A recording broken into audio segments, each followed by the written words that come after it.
Welcome, everyone, to the UBC Learning Circle.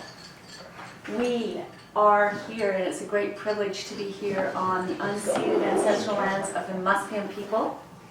And my name is Leah Walker, and I'm your host today. I am of English, Danish, I brought something here, and Nakaatma ancestry, and I'm the Associate Director for the Center for Excellence in Indigenous Health, and it's a pleasure to be here and a privilege to have this fantastic group of good-looking people. I mean, look at these people here, awesome.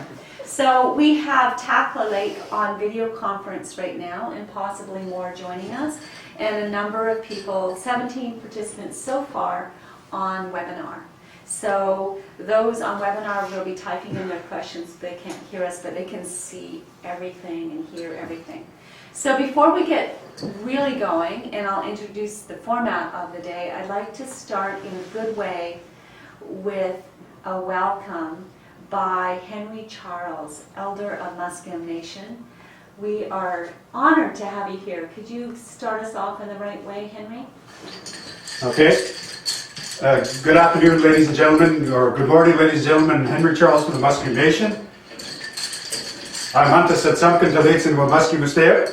Ethan Skelt ne Holmuk Kansiam, Hadiston Osium Nisea, Hadiston the Holmukchin, Nanrex Qualo in Siam the Sea, Stetson of 8 Starments in Sea, Eitins Qualo in Siam, Ait Casiam Tenumustea, Kitsup in Armed, while Musqueam Tumuk. Hadiston the Holmus Quad Squeeze Qualak Quinsiam, I Casiam Tenumustea, ne Quats Nook Hadiston ne Shisis was Sweems Hadiston, the Ice White Kach E Tanana ne Eich Mustea Siam, ne High Tonish Qualis Koditamak, and Tanan the Mustea, Hadiston E Ketelum, Hadiston Musqueam Holmuk Siam. Thank you, ladies and gentlemen. I welcome you to the traditional territories of our Musqueam Nation. We are situated on the old village site of Kalakwan, where our warrior once lived, Kayapalano. And I'm here, I thank you people to listen to our story of our men that come from the other side of the town, and we call ourselves the cool guys, which is Haik Swaika, and it is a thing of term that we address that we are a brotherhood of men. And also being asked to sing a song for you this morning. And I sang this song at Juno Beach, Normandy for the fallen veterans to include them. And I sang this at Cessnam. I wrote it for Cessnam, and I wrote it for my father who ran away from the boarding schools because it's the year of reconciliation. So, Haitkas, yeah.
Thank you. Enjoy your day. Hi, Henry. So great to hear your voice, and it's so great to hear Musqueam, Halkaman. It's so nice to hear the language.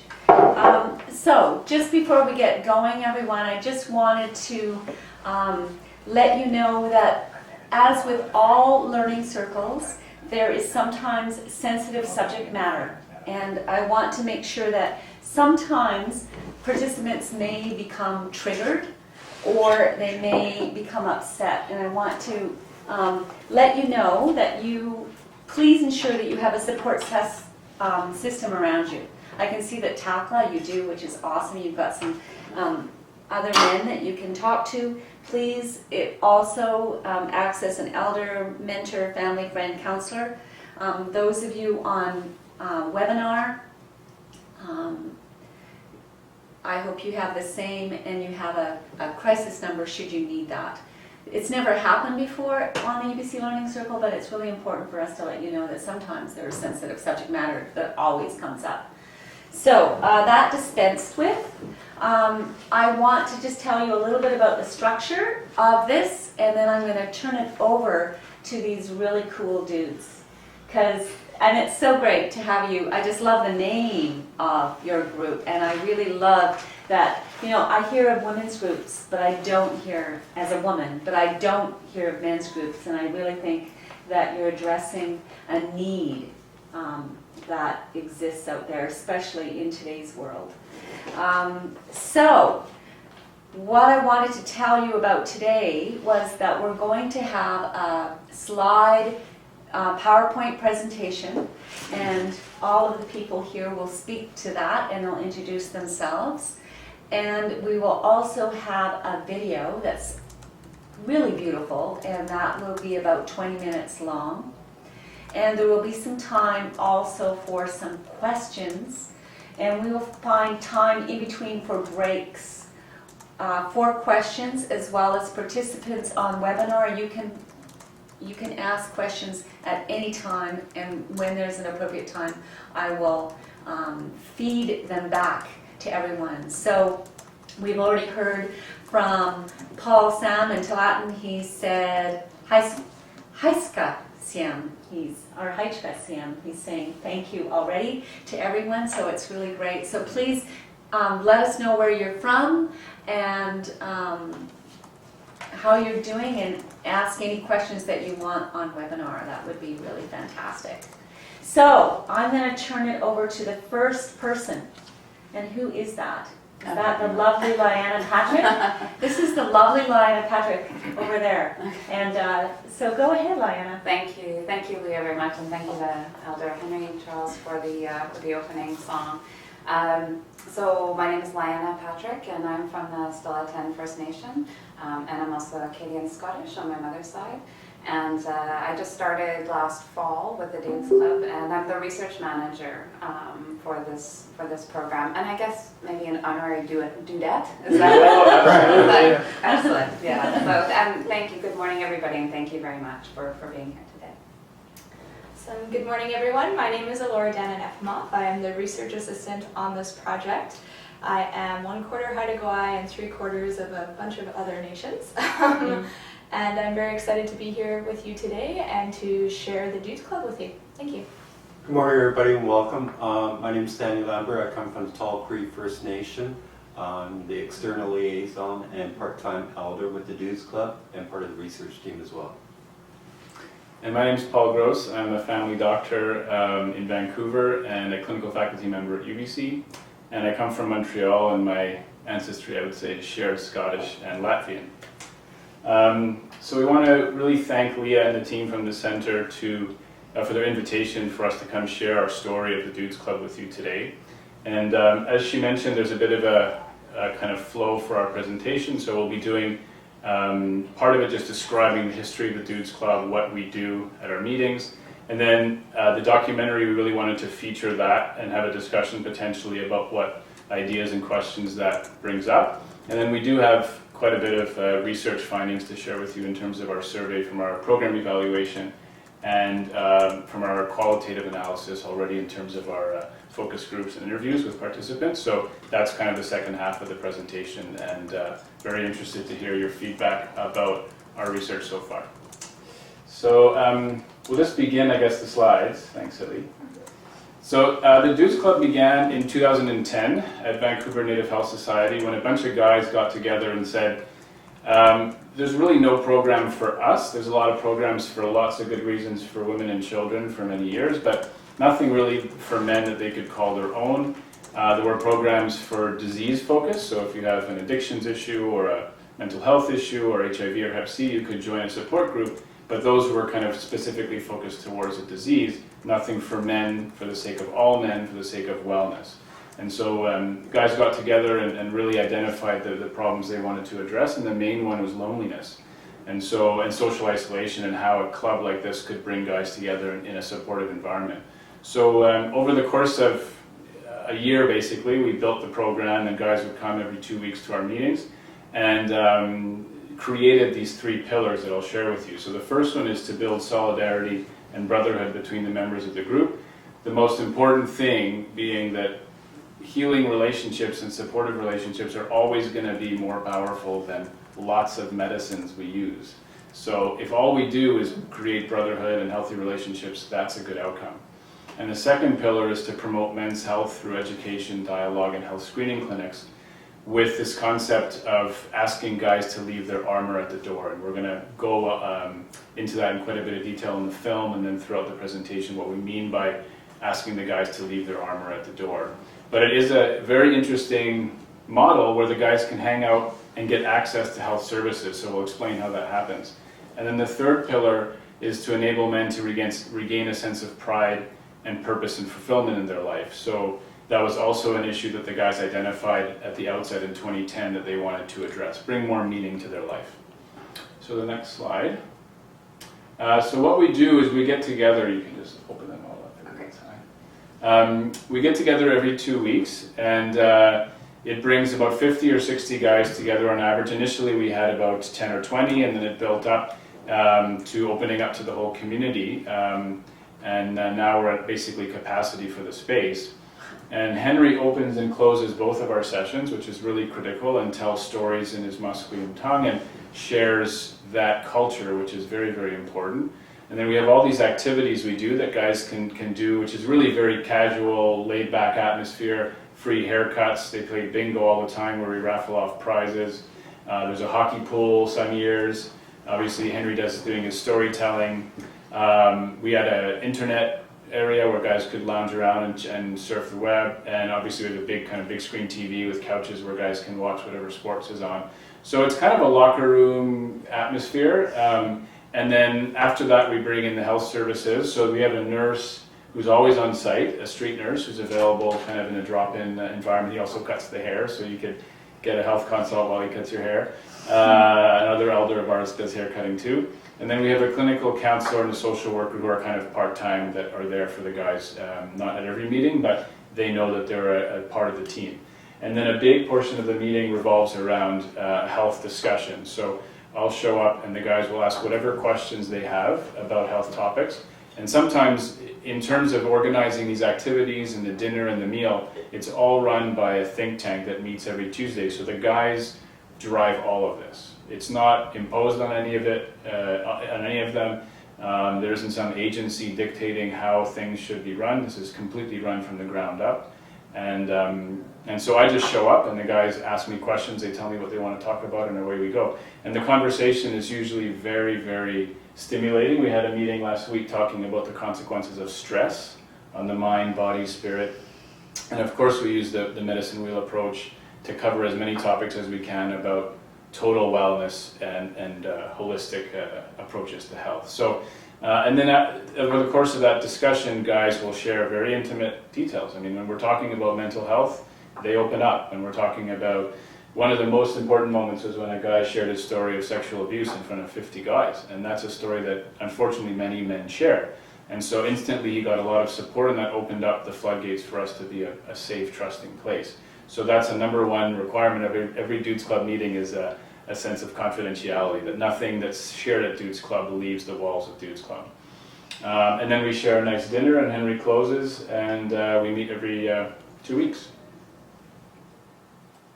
So I'll pass it off to Henry now. Well, we're talking about the logo design. When we chose the logo design, since we're basically about 80-90% Aboriginal setting, we try to use the logo design that we use because in a lot of the cultures, a lot of the insignias mean death or ghost or something of the past, but we wanted something that would make us all feel happy and genuine connected as a family. That's why we chose the two-headed serpent. It's where we get our Musqueam name from. And some of the other surrounding our tribes, they have also used the two-headed serpent. And the sun, the sun is when the sun rises, we're allowed to wake up to see it again. That's why we used this logo, and it was chosen by, I can't remember, Fred, what's his last name? Fred Anderson. Fred Anderson. He was one of the finalists for the 2010 Olympic Games. So everything in this logo does not hurt anyone. It's to connect us as Aboriginal peoples. As we get older, we understand we got to research back to our roots. So that's why we chose the logo design. Thank you. Excellent. So thank you for that, Henry. I can tell you a little bit about how our program started. So we were provided with a grant from the Movember. Been told to talk louder.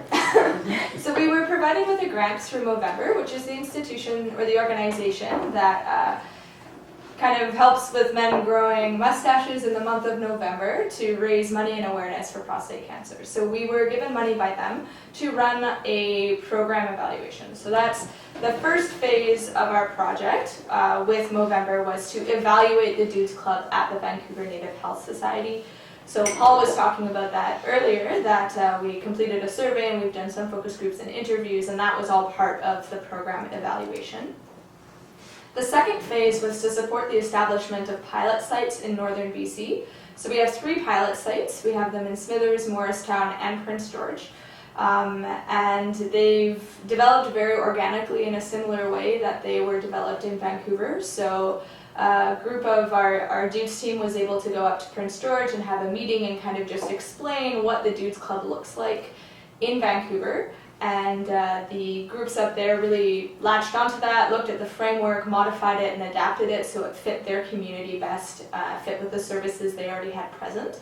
And our focus groups, or our pilot sites, are doing very well up there. The third phase of the Movember project was to develop an online toolkit. So this is something that we are just in the beginnings of. We are working towards creating an online toolkit, and the purpose of this would be to give communities that want to start a Dudes Club the kind of necessary tools that you would need to start a Dudes Club.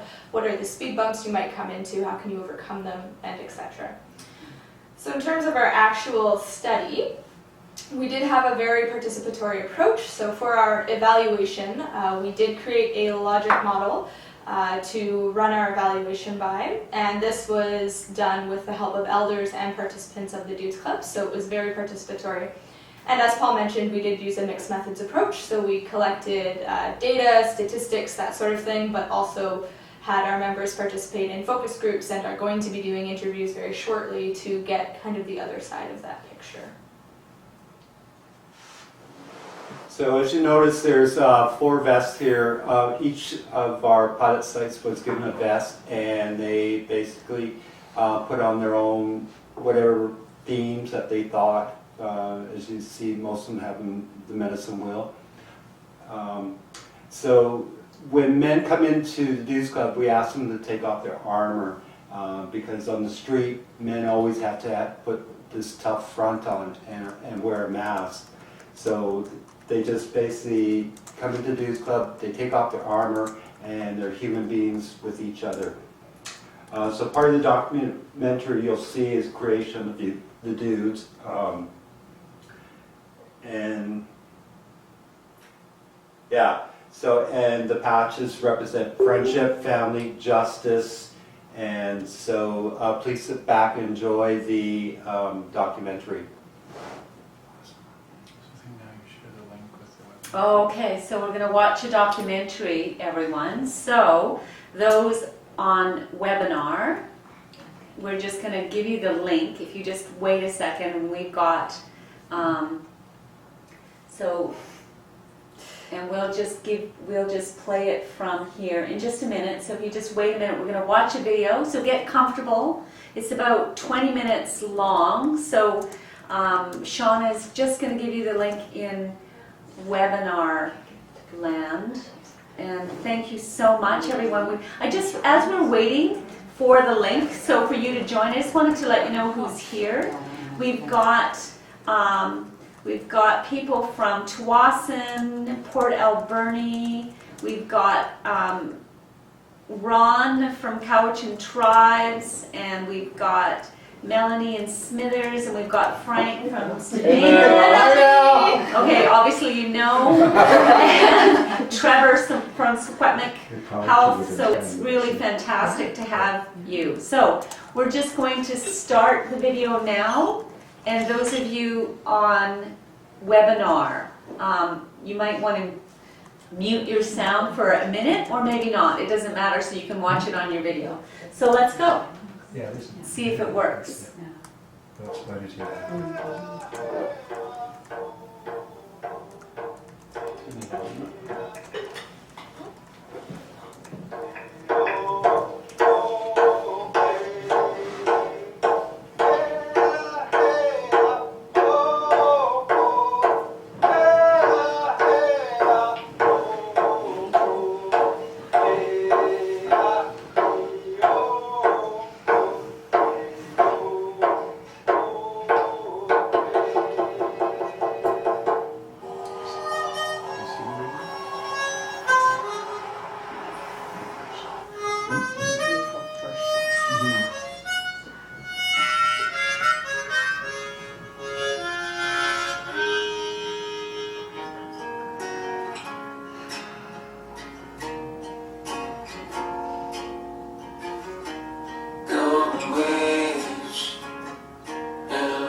The Dudes Club is a downtown organization of men helping men. It's where you can go openly and be a man in a big jungle metropolis of Vancouver.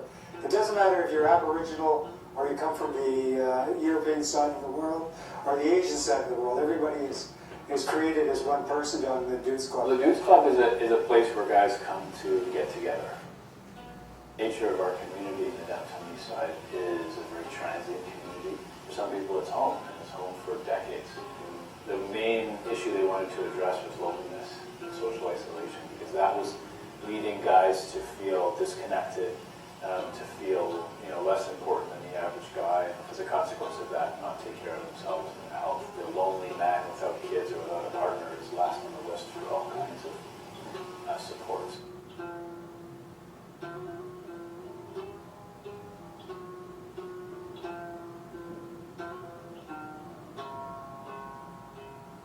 They've had very tough lives. They come from residential school, they come from battered homes. They've got a lot of healing to do, and I think it's a good place because there's nothing out there for men. It is in the worst part of Vancouver, but the best comes out of anybody that comes here. Christine would tell us, cash off your armor. You don't have to live behind the tough guy image that you live on the streets here, because it just doesn't wash. Because realistically, we've seen enough from all of us that we know that behind the hot tough guy image, we're all little boys that still have hurt to hurts. And that's what makes it work. You see a lot of smiles here, people laughing, having a good time. You just don't see that much down here. What this place gives to these guys is a place to be healing. They're not treated like a case, like those people out there. They're treated like brothers. And every professional is here, men and women involved, treat everybody who comes across that threshold as a valuable human being. There's not many groups like this for men. There's lots for women. No disrespect against women, but men need that too. Men need nurturing just as much as women. Women have been asking for a long time, where are our men? Where are the guys in terms of their own community, and also in terms of, you know, the doctor's office or public health. The guys don't generally go in to see the doc until the leg's falling off or the chest is hurting a lot. You know, when you talk about children's health and youth and women's health, those are all kind of well-validated groups, and for some reason we've let men kind of lag behind quite considerably. They talk about different issues, from syphilis to gonorrhea to heart, their lungs, everything. We have a doctor there that oversees everything, talks to them, and asks them what they want to talk about. This is a sanctuary. What's at your stage here? Guys can come in and discuss their issues wherever it is, and it stays here. Everywhere we've gone, we want to be like the Dudes Club of Vancouver, because you guys seem to know what's going on with mental health, physical health, camaraderie, and how it is to be a man. I've been doing research with Vancouver Native Health and other partners in the downtown east side for the last 16 years. This club, I have to say, has really shifted things for many, many men. One of the things I noted in the downtown east side when I first started working there was that the life expectancy is, you know, it's very low comparatively. And so somebody who's 50 looks about 70 or 80 sometimes. Well, that's the life. It's been a really, really hard life. And to see a person actually shift, like actually get their life and actually have maybe a few more years is fantastic. And good years. Good years. It's a great model because it's the guys started. It's all about the guys. It's not about somebody else. It's about the guys.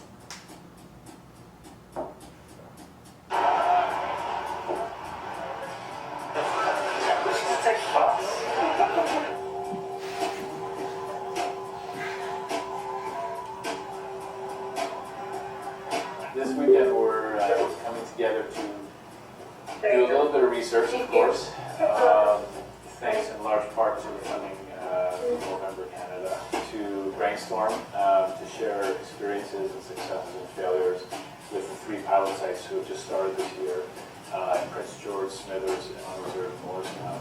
You know, we're hoping that for most of these guys as well, and for us it's a bit of a spiritual retreat, an opportunity to share stories and connect.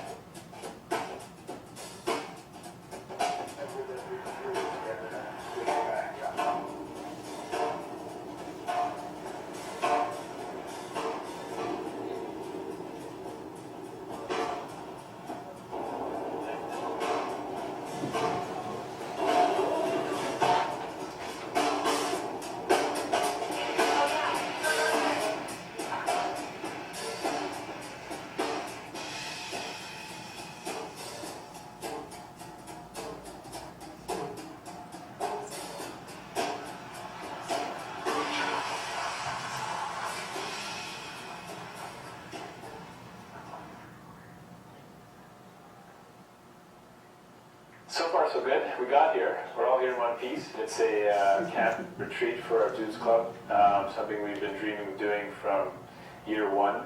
You know, get back to nature, out of the big concrete jungle and connect with each other in a more traditional way.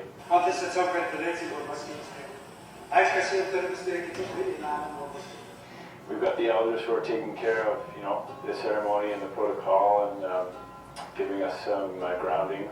As a group from Vancouver, we travel from the mouth of the river, we come up here, and we are proud as 3 groups of one family, united as the groups called the Dudes. I'm going to sing a song that comes from way in the mountains. And the Dudes Club really separates itself from other men's groups or men's health initiatives in the fact that it is strongly connected with Indigenous roots.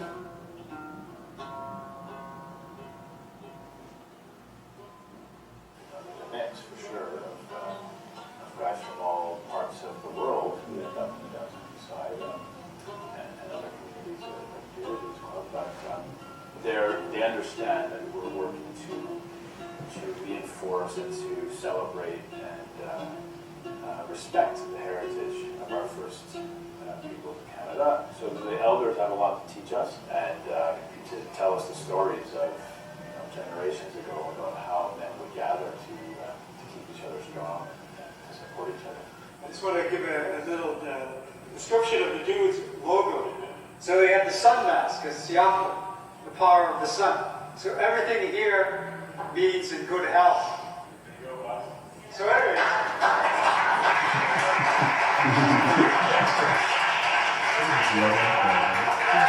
We are a brotherhood of men's health. We're not political, we're not religious, we are dudes together. And in these current times, it's not easy to be a man. Throughout my life, it's been me. And I'm rejecting that it's just me when I'm the old guy. I'm speaking personally. This is what is helping me in my old age, is to have the closeness of other people. Yeah.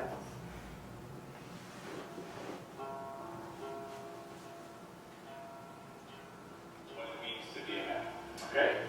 And all of this, part of the exercise is to recognize and to respect that all of this is a social construct. Okay? We do this to ourselves. There are different ways of being a man. But in our society, there's these very strong requirements and expectations of masculinity. And so we're trying to just talk about that very openly to break down those rigid walls and have guys connect on a much broader level. That it's okay to open up, it's okay to be vulnerable, it's okay to take off your armor and share what's really bothering you, where, in public it definitely wouldn't be. So a real man will cry. Right? I cried when I first got my help my granddad.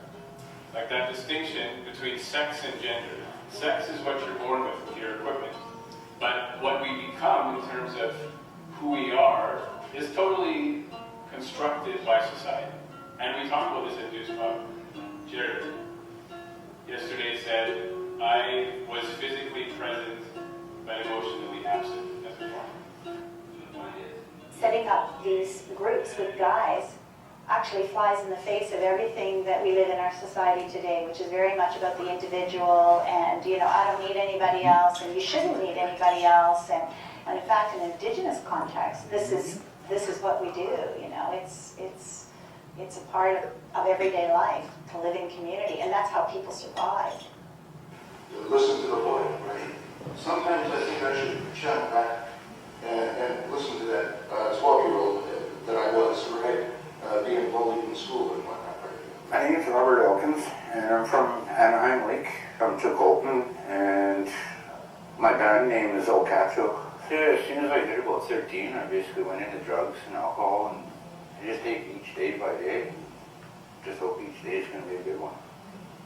Like, I've had a few friends pass away in the last while, and normally I wouldn't have opened up or anything about it, but now I can actually talk about stuff like that. It makes it easier knowing that I have people that I can talk to. Like, the Dudes Club is a place for me to hang out. It actually kind of makes me feel like home, actually. Our dudes at the Dudes Club are way softer than you think they should be. They open up and they share and they cry and they feel lots of feelings. Somehow I got this far and I listened to the world. Like I had great and happy.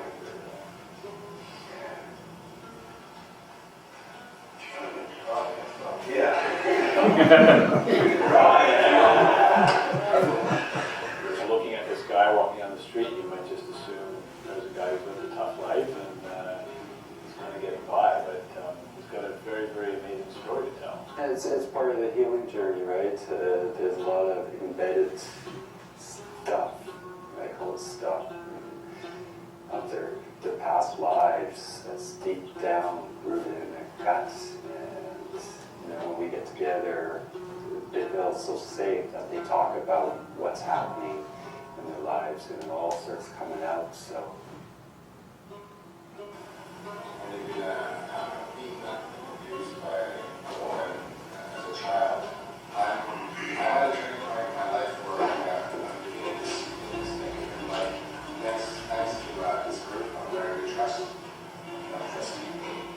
talk about the main ingredients for success, it's trust and safety, respect. And once you've built that, that's the key. This is our objective, for us to become a group of men who are trusting of each other, supportive of each other, and willing to be there when you're going to share a story that's pretty heavy to hear. Thanks for listening, guys. One thing Vicki and I talked about yesterday that I find is so inspiring about what you guys do, that I witness every day, every Tuesday, is your resilience. We're going through the final cycle of the residential school survivors. This is the year of reconciliation. And some of them come from dysfunctional families, and they were abused, and they were forced to leave the reserve, right? There is no color in our home or night, just a bunch of guys whose stories of old just sit and laugh. Some of the men are too spirited, okay? And so they're forced off the reserve because they're non-accepted. But we accept them. Sometimes you look in one's eyes and he is lost, but another makes him come alive, and the stories go on. Each man is free to talk as we go around the room. Each one calls, I have a voice. That's all we need to hear. There is no judgment in our house. We are the dudes, the brotherhood of men.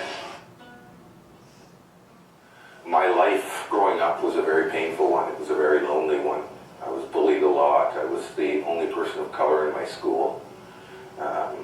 My parents and family weren't really what I would consider there for me emotionally or physically, right? You know, at almost 50 years old now, I've been dealing for the last 15 or 20 years now with all this stuff, this pain, this grief, this senses of loneliness.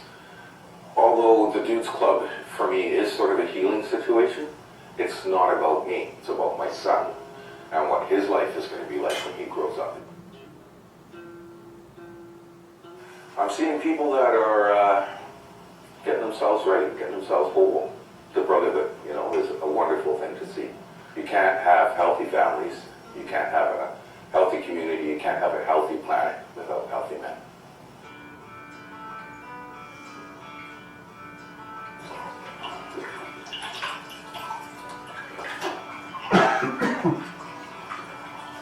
For these guys to come here, to hang out by the lake, to smell the fresh air, is a big deal. Bringing them back home because they grew up in places like this. It makes them feel like they're coming full circle.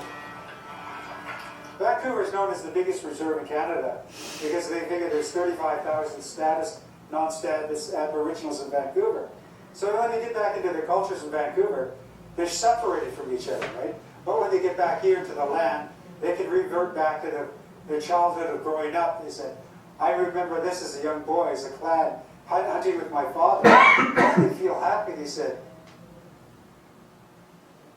I've been so lost in drugs and alcoholism for like 10 years. And being in the city, I've lost contact with nature. And it's a good thing that I'm here to get connected.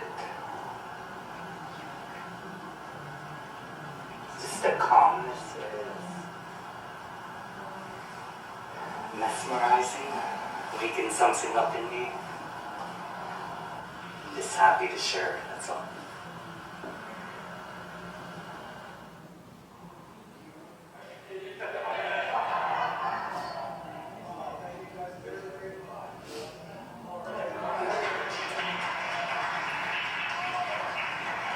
Each site has a vest, and the vest represents their armor.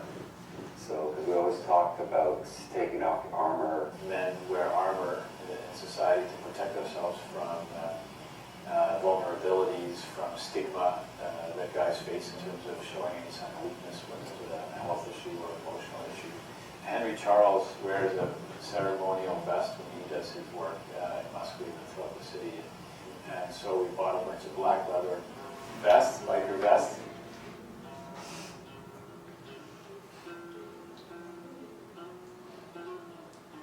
We started saying that take off your armor thing a long time ago because the two concepts that we were working with was the warrior, which has always been a metaphor, especially for our Indigenous men. That's a good thing at times, but also also kind of restricts what the definition of a man really is. You know, that a man should only be this tough, resilient, stoic guy.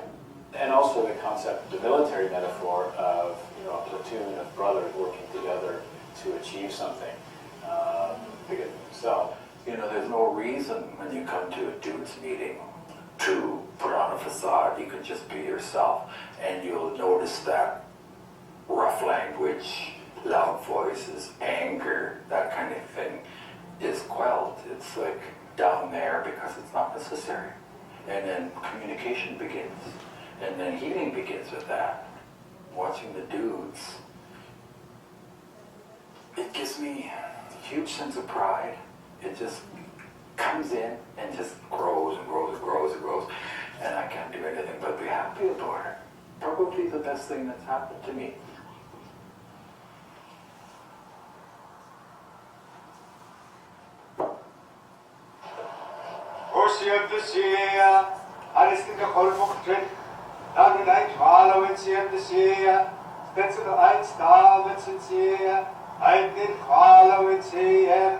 I think the Dudes Club would be a fragmented coalition of men without our elders. They give us purpose, they give us direction, they give us grounding to guide the way we do things. And to do what we've talked about for a long time, which is to honor the old ways. We know a lot of things are broken in society, partly because we've just walked right past the traditions that were working for thousands of years. So for our elders to be there and share that with us is a big privilege, and honestly I think a requirement for any dudes club that's looking to set up shop. I'm Henry Charles. That's my Christian name. I'm not the Satsamkan Talaitsin wa Musqueam Musqueam. My Indian name is Satsamkan, and I come from the Musqueam people.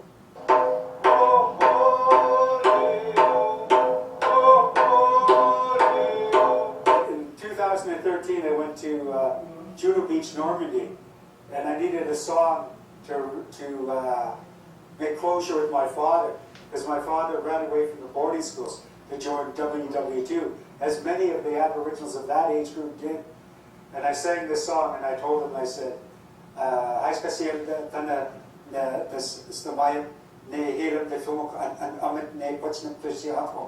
it's because of you warriors that came here, you fell on the beaches, and I can get up and I can see the sunrise in the morning.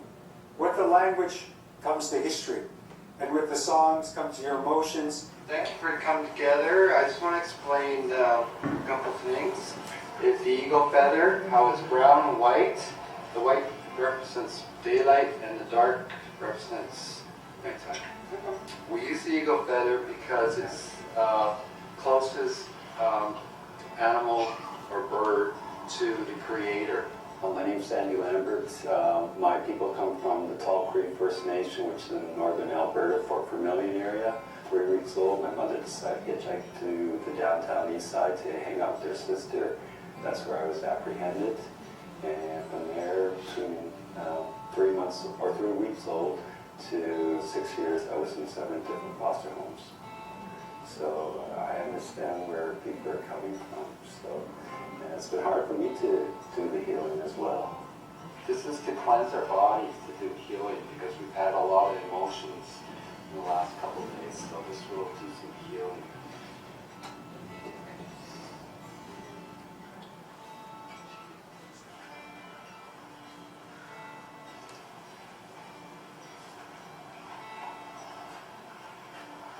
We all have a strength. We all have various other attributes, but in the native way, we're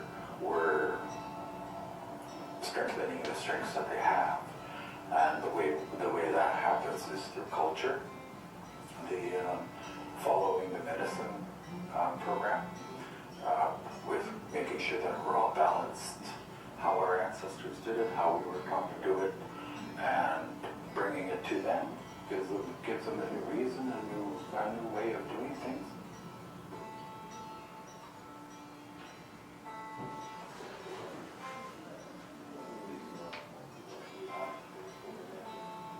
as Aboriginal people, we have to start helping ourselves. That's how the healing starts. We can't depend on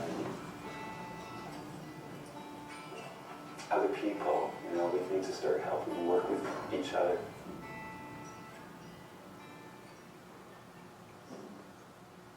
So I get text messages and calls from colleagues at the clinic, nurses and doctors alike saying, you know, Joe showed up today and asked me about his testosterone. Like, you know, this is a guy who wouldn't ask about proactive health issues for 10 years, and now he's coming in, you know, curious about his health. So those are really good signs that we're making a difference in terms of changing attitudes.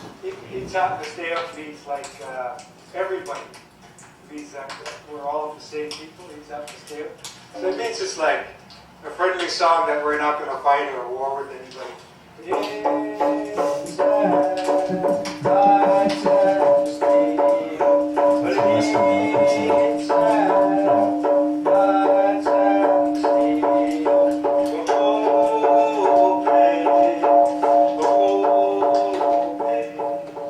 This particular meeting this weekend has really given me a lot of positive insights into what actually can take place. You know, that the dreams that I have, that the dudes have, is doable. These guys are among the most resilient people I've ever met in my life. And so, and that resilience is inspiring. I think it has been a very, very big healing piece for many, many people. It makes me happy because it's their wellness. You know, they're well. Their body, their mind, their spirit is all well. And that just exudes from them. And it gets into the next person. And it grabs me. And it makes me feel, you know, up into my scalp. People stop drinking. People stop using. And so it is working. Research like this can really make a difference. It really can. This could be anybody. This could be you. This could be your children. This could be your brother, your sister, your mother, your father. So it's this real responsiveness to our own community to make it better in some way. Otherwise, how could we live with ourselves? What we're trying to do is redefine what today's man is. Because you can't have healthy families or healthy communities without healthy men. So a lot of us are trying to get away.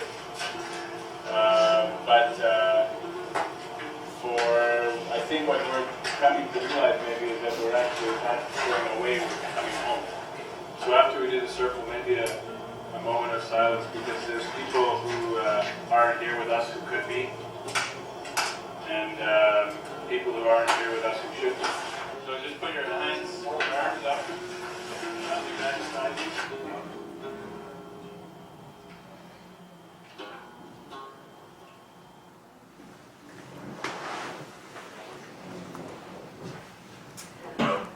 I'm just going to pause a moment for that video, and just to let everyone know that we finished watching the video on webinar, and we welcome your responses so that I can feed it back to the dudes. And those of you on video conference, so Okanagan, Babine Lake, Takla, it would be wonderful just to hear your comments or thoughts about the video. It would be good to just get your first response to that. So you can unmute your mic by pressing this button, and we would really love just to have a conversation. It's really nice to meet you through video conference and on webinar. So we've got some people typing online right now. Do we have anyone on video conference? Takla, you handsome men over there, do you have any thoughts? Or Babine or Okanagan? We have no men in our room right now, but honestly it was, it's exciting to see them come together and feel the worth, because you can even see it on the video, but it means a lot. Haichka, thank you for that. people were using when they joined UBC. So, Hi, Takla. can you hear us? Yes, we can.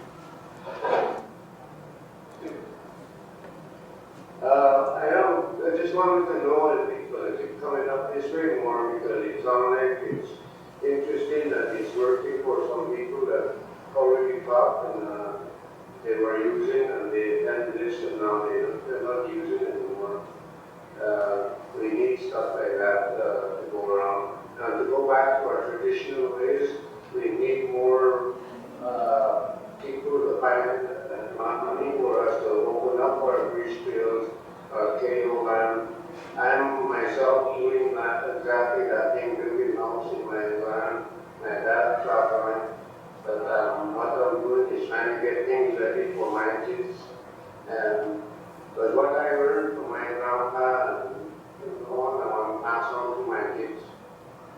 That's all I have to say. Haichka. So for those on webinar, I just wanted to, and I'm just very quickly summarizing just because they may not hear on webinar what you said, Takla, so thank you so much.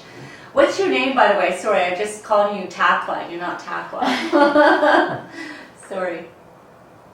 I'm Frank. Oh, Frank. Frank, thank you so much, Frank, for your comments. And I'll let this group respond, but I'll just summarize to say that you thought the video was great. You were really inspired by the stories of healing, particularly around addictions, and that you know that culture is really important and that you are trying to do that work in your community. Is that it missed all your nuance, but was that what you said? Okay. Haichka, did you want to respond to that? Any of the things that Frank said, or anyone? Sandy or Henry? Okay.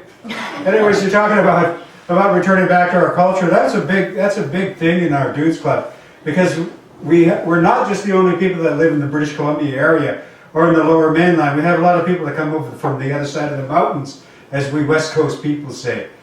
And one day we were having an event at the Dudes, and I asked them, I said, I'm going to get up and I'm going to speak Musqueam, but I want the rest of you that can speak your dialect. Doesn't matter if it's French or it's Portuguese, Italian or Spanish. Get up and say something. And from the northern territories of our peoples, they got up and they were seeing Hazelton area. They were talking their dialect. The Koreans were talking their dialect. Last week down in Musqueam, we had a linguist from the Miami people of Oklahoma, and they're Delaware. And we had a man from Delaware speak his dialect. So some of the people are saying, they said, once we start speaking our dialect, our history will return to us. Our ways of our people will return to us. I totally understand what you're speaking, because it's really a unique place to be with once you're conversing and you're using our Aboriginal traditional ways. Thank you. Haichka, Henry. I just want to comment.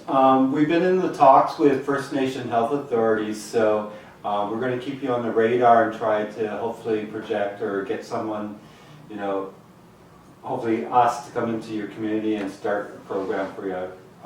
So it's in the talks right now, so thank you for that comment.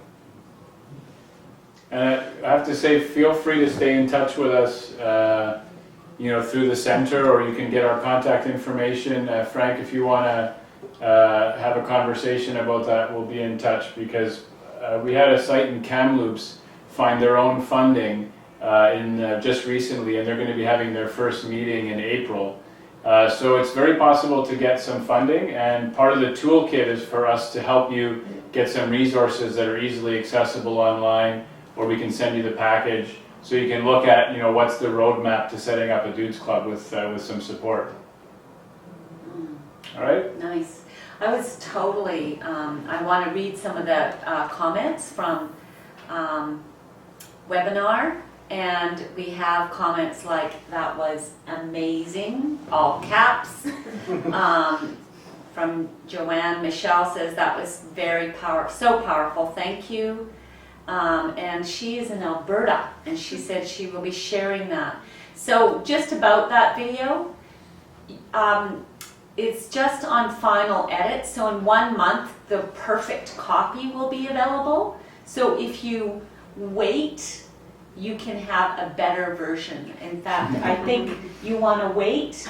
Yes, please. Yeah, and it'll be available on our website, www.dudesclub.ca, and through our menshealthresearch.ubc.ca website as well. So But we'll if be you're sure to send really it excited, I'm sure, I mean, honestly, that was so moving and exciting to see. So I think it would be really great. So if you really need to share it soon, just do it. Right? Sure. It's important. I think it's really beautiful. If you want to keep, you got to keep the momentum, right? Yeah, absolutely. So yeah, such a beautiful, empowering initiative. Joanne asked, are you available to present at conferences? And I guess that's Absolutely. absolutely. So connect, and we'll give you the email address. Marie says that was amazing. I can't remember the whole comment towards the end, but something saying healthy men, healthy communities. Mm-hmm. Totally, yes. And I will be bringing this incredible new energy to our Indigenous men's wellness group here in Nanaimo. And a guest says, great video, thank you, nice to see the dudes.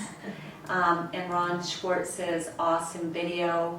And there's some ideas that we can import into our Warriors group. So there's already a Warriors group there. So that's fantastic. That would be fantastic to do that. And maybe there's Michelle asked, how did Dr. Gross get involved in this program?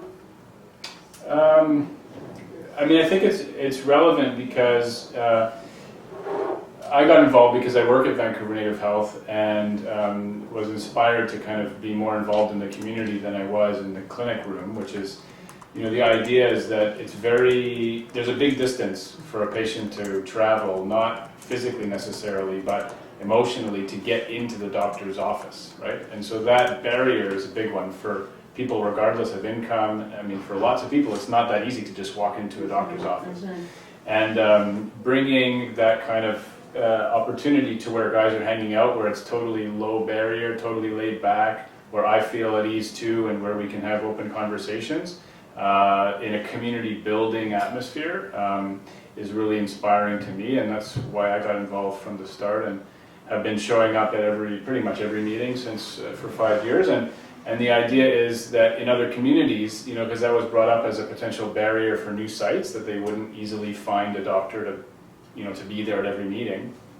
And I totally understand, but the idea is that there would be some kind of health person who they can connect with, either the health director, a nurse, an addictions counselor, a social worker, a doctor. And in Smithers, they actually created a nice rotation. So in a month, there are 2 meetings. One meeting is social, and they just hang out and do activities that they like to do, ice fishing and bowling and arts and crafts. Wow. And that builds the brotherhood. And then the second meeting every month is a health topic. So then they'll have less pressure to bring a health person at every meeting. And that's a nice model, I think, that's more sustainable. In the long run. I love it. And I know the big thing, yes, the health, physical health is really important. But I think the one thing that I heard and I saw is that the mental, emotional health is probably the biggest thing towards taking care of your physical health. Yeah, and the idea that it's all connected, absolutely. Totally, yeah. Okay, so we have some more. Any other thoughts or comments before we move on to the next portion, just to tell you some of the results of having this Dudes Club? So those of you that are thinking about having a Dudes Club, sometimes you need the evidence base to show that it's actually having an impact. This is some of the impact that the Dudes Club is having, and this Dudes Club can perhaps help you in framing that so that you can get resources to be able to support your Dude Club or Warrior Club or whatever club that you want to have to support men's health. Thanks, Leah. So I'll try to go through these slides kind of quickly because the meat of this is in the qualitative analysis, so there's some to share with you of our preliminary analysis on the focus group, so hearing the voices from men. This is final results from our survey of 150 guys in Vancouver. It was run over the course of a year where we surveyed guys who attended Dudes Club, and just it was kind of a convenient sampling, so guys who came in and wanted to do the survey could sign up to do it. And so it gives you an idea of the group that we're working with, the group that we deal with, and our community of brothers. So the average age is about 47 years old, with almost over 3/4 of our guys being over the age of 40. Our youngest guy over the course of the year who answered the surveys was 18, and the oldest guy was in his early 70s. So there's a big range, and there's an opportunity there for some mentoring, young bucks and older elders to share stories with each other. As you know, the nature of the downtown east side is a lot of housing issues, and so 2/3 of our guys almost have had unstable housing in the past month. Unemployment rates are quite high, as you know, but the kind of compensation of that for many men is a lot of volunteering. So instead of having a job that they get paid for per se on the books, this is an opportunity for them to have services and programs that they participated in the community. So that's a big reality for many of our men. And the kind of interesting stat, which is as sad as it is an opportunity, is that very few of our men, you can tell, are married, and almost 60% of them have children, but only 4.5% of them have regular contact with their children. And this is a big narrative for our dudes and a big focus from time to time in our conversations, because in a way this is I'm a dad, I have 2 kids, if someone took them away from me, I would be broken. So this is a big story that men deal with, and trying to come to terms with that and reconnect with family, thanks to Sandy and Henry's involvement in terms of making them feel comfortable to reconnect with their heritage, is a big opportunity. On the next slide you get an idea of what we are welcoming into the Dudes Club at our meetings. So almost 2/3 of our guys identify as Indigenous, 1/4 are Caucasian, and then the rest is a kind of mix of ethnicities and guys who attend the Dudes Club in terms of the survey responses. But as you can tell, the reality of being Indigenous is not one reality. I mean, that's something I don't have to tell you guys. We don't have to talk about that. We have over 30 different nations who have attended the Dudes Club, and the richness that brings in terms of traditions and stories is really very remarkable. Very quickly, these are some ideas of the program satisfaction scores. So it rates very highly in our surveys, as you can tell. One very interesting finding is that 74% of the men feel it's a very safe place to connect and share. And for guys for whom trust and safety don't come very easily, this is a really rewarding stat. Because if we included the guys who rated 4 and 5 on 5, this stat would be up close to 90%. So it's a very safe place, which is great. Thanks. And then we have 2 findings that were kind of major conclusions from the study, because we didn't compare, this is a program evaluation, we didn't compare the population to a control population. It wasn't a study, it wasn't an intervention, we were just evaluating the program. But within that data set, we were able to kind of find some spread and look at whether or not there's an effect of the Dudes Club. And one of the ways that we tried to do that was by breaking apart attendance. So for guys who come more often, is the program more successful for them than for guys who come less often? And the way we ask them that is, do you attend most or all of the time? Or is this your first meeting? Have you come to a few of them, or do you attend occasionally?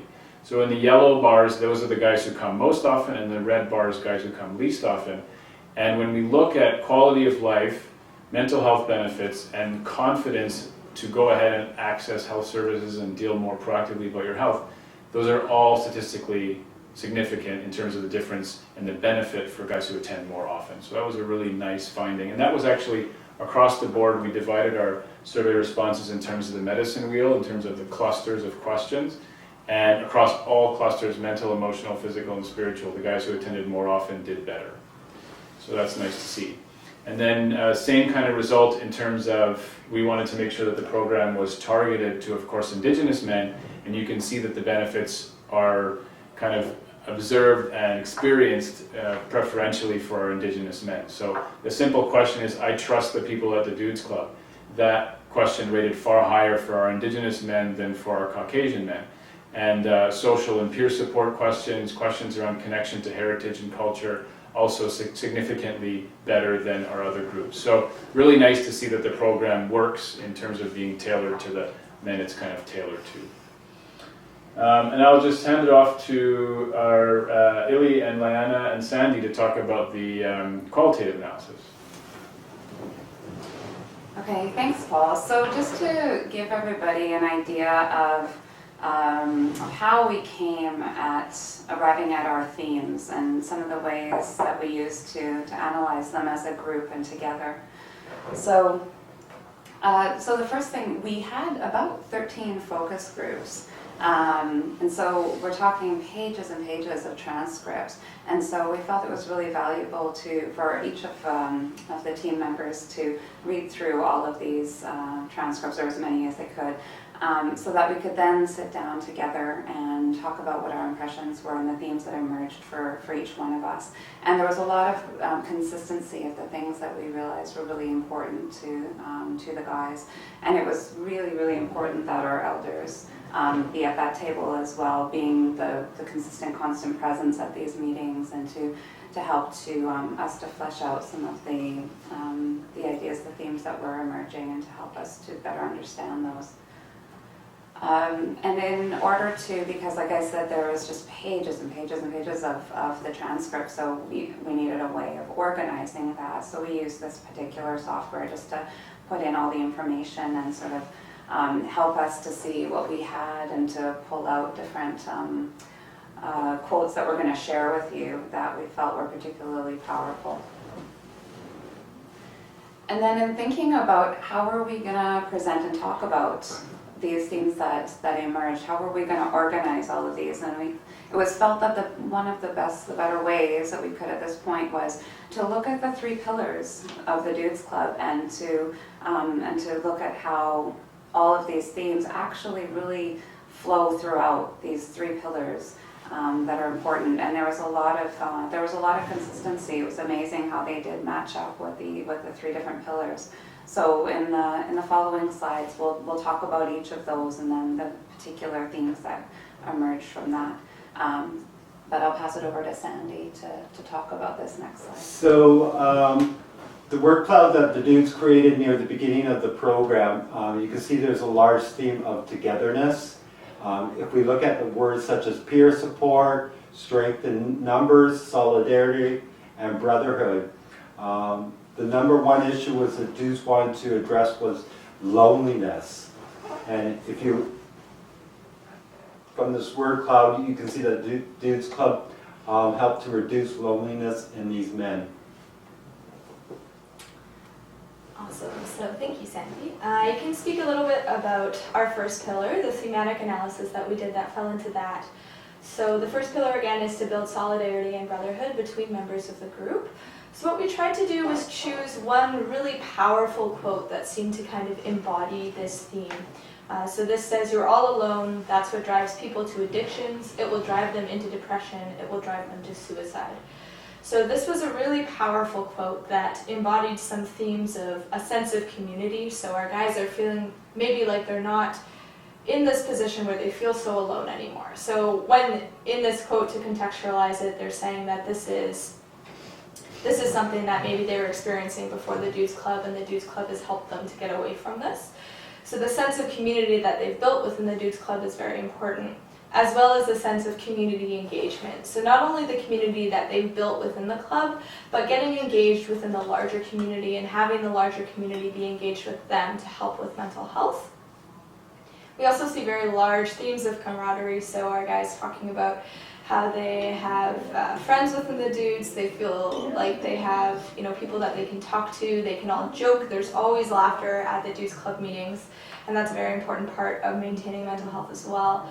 And of course the experiences of safety that we've talked about throughout the presentation, that our guys are feeling safe with each other, like they can share with each other, and it's very confidential, this isn't something that's going to get out on the street.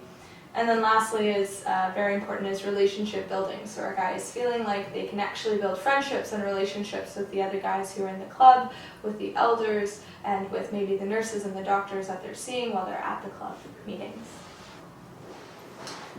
Yeah, so the quote we have for the second pillar to promote men's health through education dialogue and health screening clinics. I never had a prostate exam before I came to the Dudes Club. Now I do it every 6 months because there's no shame in it. I'm at the age where prostate is a serious thing. So, I mean, this is incredible. This is amazing. And as Paul has mentioned, you know, the fact is that the health issues are not something that are commonly and frequently talked about. And we heard dudes at the meeting talk about themselves and about their buddies who have really significant symptoms, and they do not get them checked out with a health professional for a whole host of reasons. You know, there's discrimination and there's stigma and there's fear. There's a lot of things going on, very understandably for the men. So this the Dudes Club actually does contribute to helping to increase health literacy, so that the men are able to take more control over their health, and they feel empowered to do so. It's talked about as well in a lot of the focus groups that this is part of their healing journey, that being able to come together and to have access to these resources in a really safe and a really positive way has helped them along that journey. And as the statistics about the demographics of who's attending, age is a really critical thing, and as younger men and younger people in general, I think, don't necessarily take their health as seriously, and as you age, it becomes more of an issue. So that's been a really important aspect of it. And then finally, mental health improvements have also been a major theme that have been throughout, which again, with the population of men that we're talking about, mental health and addictions and other things are really significant issues. So it's actually made a difference in terms of their experiences. So in this quote, you can see important themes of personal empowerment, agency, because the individual is talking about how they are making decisions. Advocacy is also involved here, as the guys are able to make their own decisions. There is also a sense of ownership within the statement, as the individual is stating the program is created by members and is for their members. Lastly, this quote indicates the engagement and motivation of the men. This was a very common theme throughout all the data, in that men were very interested in providing input and improving the program. Okay, so just a couple of last quotes to think about. So the first one is, that's different at the Dudes Club. Men are finally being heard, being able to voice their concerns over things that are really bothering them. Housing, health, support. So just to reiterate those themes around safety, you know, being an inclusive environment and being able to address these things that are really fundamental to everybody's health. That is so often lacking and not there for the dudes. And then the second one is, every time I come to dudes groups, it's always well set up, because you have haircuts and you have bingo and you have a really good dinner, and then you have Dr. Paul Gross. I mean, it's awesome. Best 2 hours of my week. That's awesome. I mean, what more can you say? That's great. Excellent. So we are just kind of winding up to the end of our presentation here, and we wanted to give the audience an opportunity to maybe give some feedback on what they think would be useful to have within a toolkit. So we have our ideas kind of from our site and from our pilot sites of what would have been helpful for them, but as we want to create this toolkit so that it can help a variety of different communities who may have, you know, different services already available or different structures already in place, it would be very helpful to get your feedback on what would help you to start a Dudes Club in your community if you're interested in starting one. Aishka, that's a good question. So, back at you, Takla or Babine or Okanagan, I'm wondering if you, and on webinar, can you tell us what do you want? Like, if you're thinking about this, what kind of support would you need? What kind of information would you want a toolkit to have in it if you were to start something like this? Hi, this is Judy Charlie at Lake Family Nation. One of the other at the wellness center is men that wanted to get in on the webinar and they couldn't connect. So I'm at the LBN Health Center and I've connected, and a lot of the information that has been shared is resourceful. And what I would like is a copy of the video conference, the other things like the PowerPoint, and then resource information like who to contact, and then maybe how to set up a dudes club. One of the things that has been an issue with the communities is that a lot of men are looking towards healing, and they're even joining the Men of the North and then the Compassionate Friends, as they, some of them are still dealing with grief and loss in their communities. And I understand that some maybe still have the residential school issues that they still need to address. So your toolkit, the healing component, is very important, and how to strengthen men's health and their minds, their bodies, and their spirit is good. And then also, we also have our community drum group, and they do travel within our communities. We have Wyoming community, Tatchat community, and Fort Babine community, and then two emerging communities, Old Fort and Pinkett Lake Donasaning. And we have a lot of men that are interested, but some are shy as far as trying to go towards the healing path. And just last month we did the Moose Hide campaign in the communities. So we are working towards healing with the men in the communities. It's just at the initial point. And then also we are working with the Ending Violence Association, and that began last month as well. So if you have any other resources to share, we did register for this video conference. If any of that information can be funneled back to the participants that are registered, it would be totally awesome. Thank you very much. Thank you. Thank you.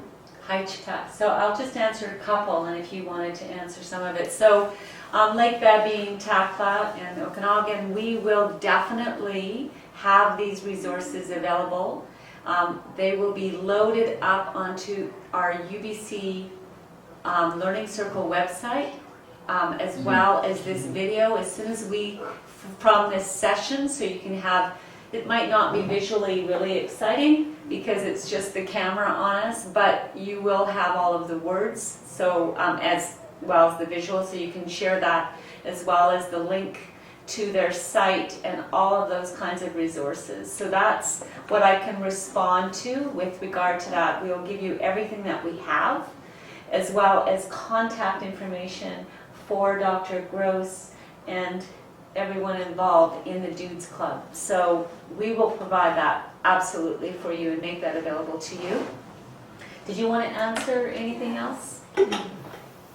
Can add a little bit to that. That resources are definitely something communities have consistently told us that they're concerned about, is that, you know, we need to know kind of what resources are available, what's the best way for us to get maybe funding to start the Dudes Club. And that is something that we're working very hard on in the last year of our Movember project to acquire is sustainable funding. So as soon as we know what's going on there, that will be funneled to our pilot sites, and we'll definitely be giving information on resources as we get it. Thank you. Yeah, and I think it's important maybe to also highlight that even though we're the club that's been around the longest, our pilot sites are really healthy and vibrant and sustainable on their own. And so you folks at Lake Babine, we've driven past you a couple of times on our research trips up north between PG and Smithers. So we're heading up in June, and we can maybe come visit you guys. But you can also get in touch with the Smithers Dudes Club, because they have lots of ideas and resources and can tell you what it costs to run the meetings, how they're pulling their money together. It doesn't cost a lot. I think that's a very important thing to emphasize. To run these meetings is very reasonable cost. And for what it's worth, the guys are paid. So 6 guys usually help clean and cook. They get paid. Our elders get paid. And that's kind of the personnel cost. Our hair cutters get paid, our barbers get paid, and then the food. So those are the 2 costs. And in Vancouver, with a much bigger group, we run it on a budget of about $15,000 a year. So it's really not a lot to run this program. And in the smaller sites, it's obviously much cheaper. So that's a really important thing to underline, and we're happy to give you some support on that. Fantastic. So we've got about 4 more minutes for comments. Ooh, something just happened. It just turned off. We lost our video feed. Anyway, we're still on webinar, so we've got about 4 more minutes, and I'm going to read some of the comments. So if you have any final questions or something, that would be really great. That's just weird how that happened. It automatically shut off. I don't know what happened. So weird. Okay, so how would I find out about the program coming to Kamloops that you mentioned? So there's one, Kamloops, they want you to come to Kamloops. And how did you set it up with service providers? Do they come every week, and is it drop-in? And that wraps in, I think, the same question about the elders. Yeah, and what is the role of the elder? Yeah. Oh, there you are. Great. We thought we lost you somehow. That was just a weird little thing. I'm glad you're still there. Well, on the topic of service providers, really quickly, I'll let Henry and Sandy answer the elder question, because that's maybe more important. It depends on your site. So in Vancouver, I'm a committed service provider who's there every time. So is our nurse. Our counselor and social worker come when they can. So that's kind of the level of commitment. And none of us are paid to do this stuff. Although I can say that our nurse, that's part of his job in terms of outreach, but majority of it is unpaid. And then in terms of getting other service providers, like in Smithers, they just rotate through community members who are service providers and get them to come to a meeting once a month. So that's a bit less intimidating. And you may not need to do that. This whole model is totally flexible. So the most important thing is regular brotherhood and solidarity, like that community building is the most important. And maybe for Lake Babine, maybe you have a quarterly health fair. Once a year we have a health fair in Vancouver. So instead of feeling the pressure to bring someone at every meeting, that you just spread that out and make that part of your overall annual calendar. But I'll let Henry and Sandy answer the elder part. Well, the elder part being for the parts of the dudes is, I really enjoy it. I look forward to it every 2 weeks to go down to the Dudes Club. When I first went down, it was very overwhelming when Paul recruited me. When I went in there, I said, holy cow. Then I looked around and said, I'm related to some of these guys. Then I said, hey, there's no difference. Then when I went to my uncle, he just said, maybe that's where you belong, to go down and help our people. And I said, when I go in the door, I said, I don't look at them any differently. There are people, and people have forgotten about them. So that's why I really enjoy being with them. Myself, I'm a recovering alcoholic, and I'm not afraid to say anything about what they tell me what their problems are, and it's in confidentiality, and so it's a great time of my life.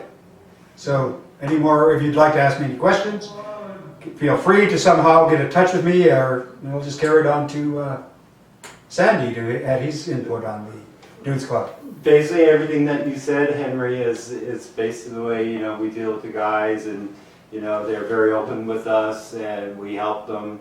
We bring in people from the service providers to deal with housing issues if they need it, help fill out forms. But sometimes, there's a lot of times where we're brought aside, pulled aside, and say, hey, I've got this problem. Or they get very in-depth with their life history. Like, I've heard some very powerful and very deep stories. So it's, again, it's a place for men to open up and start talking about their health. So. Could I add on to that? And I'm really surprised how well these guys know everything about. They're super educated. I actually told them that. One of them said, I'd love to bring you guys to the university and hear you use your linguist skills, because the Aboriginal language is dying in most communities, And these guys get up and they're fluent, like the Chilcotin people. They're absolutely a spectacular thing to listen to. So that's another reason I like to go down there, so that I get to use my language, I get to be with my people, and we're all the same. It just happened that they ended up there. Some of them have no will or reason why they ended up there. It just happened. And so it's a good time to be alive. It's good to be holmuk, I always say. Holmuk. Holmuk. Hajka for that. And I'm really, really sorry that our time has ended. And I want to thank those of you that have joined us from Takwa Lake and Lake Bebby and others. Those of you on webinar, I'm sorry I didn't get to all of your questions. Questions like where to get cool vests. They are pretty darn cool, absolutely.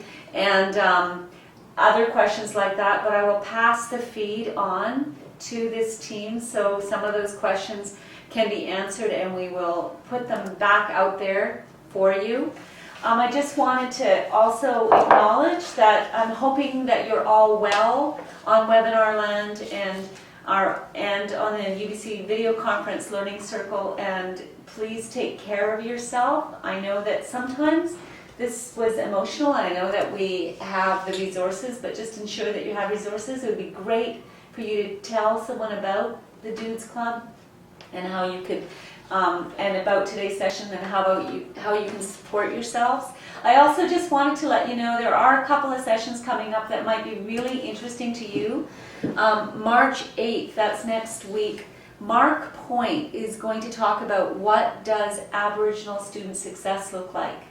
You may not think that actually relates to you, but it actually does, because his work is all about what kind of support students need, what is the health of the community, what kind of work does the community need to be doing to support the success of our students.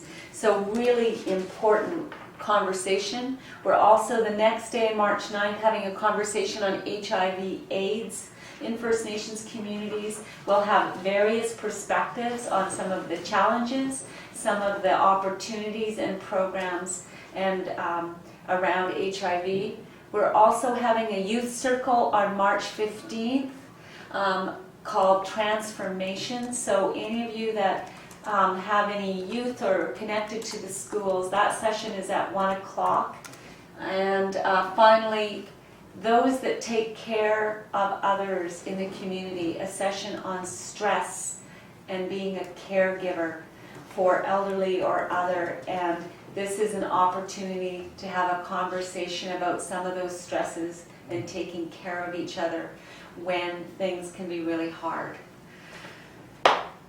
I think that's it. Hajka, everyone. I'd love for you to close. Could you close in a way? I love your voice, Henry, anytime. And thank you for all of your good work, everyone, in the community. And look for us on the website where all this content will be. And so, Henry.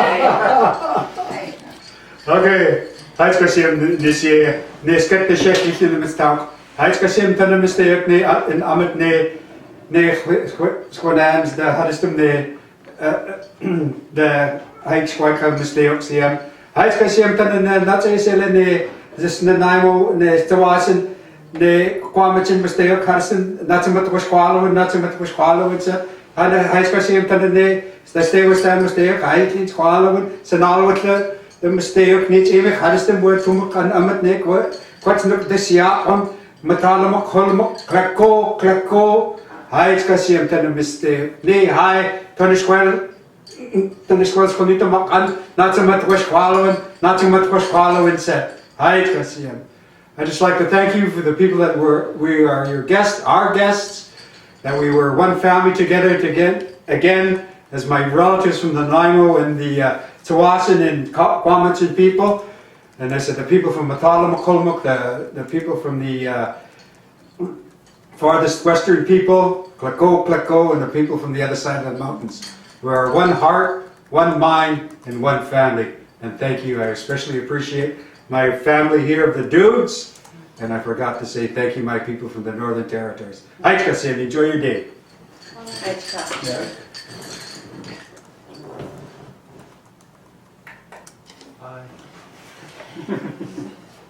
Bye.